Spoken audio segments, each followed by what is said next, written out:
Vadodara railway station પર police દ્વારા કરવામાં આવેલી નિયમિત તપાસ દરમિયાન એક ગૌમાંસનો જથ્થો ઝડપાઈ જવા પામ્યો હતો। અમૃતસરથી આવતી ગોલ્ડન ટેમ્પલ ટ્રેનમાં આ એક કોચમાં શંકાસ્પદ 16 કોથળા ગૌમાંસ મળી આવ્યું હતું।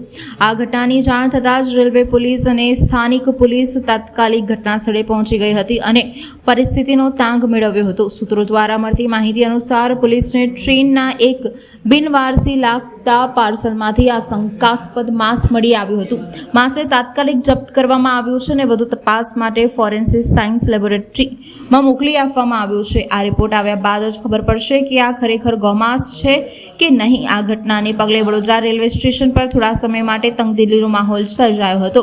પોલીસે તાત્કાલિક અસરથી રેલવે સ્ટેશન પર સુરક્ષા વ્યવસ્થા વધારી દીધી હતી। ટ્રેનમાં સવાર મુસાફરોની પૂછપરછ પણ કરવામાં આવી રહી છે।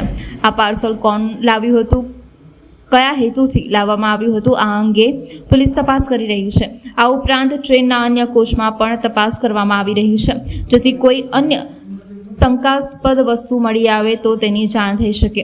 પોલીસ અધિકારીઓએ જણાવ્યું છે કે તેઓ આ ઘટનાને ખૂબ જ ગંભીરતાથી જોઈ રહ્યા છે। SLFનો રિપોર્ટ આવ્યા બાદ કાયદેસરની કાર્યવાહી કરવામાં આવશે।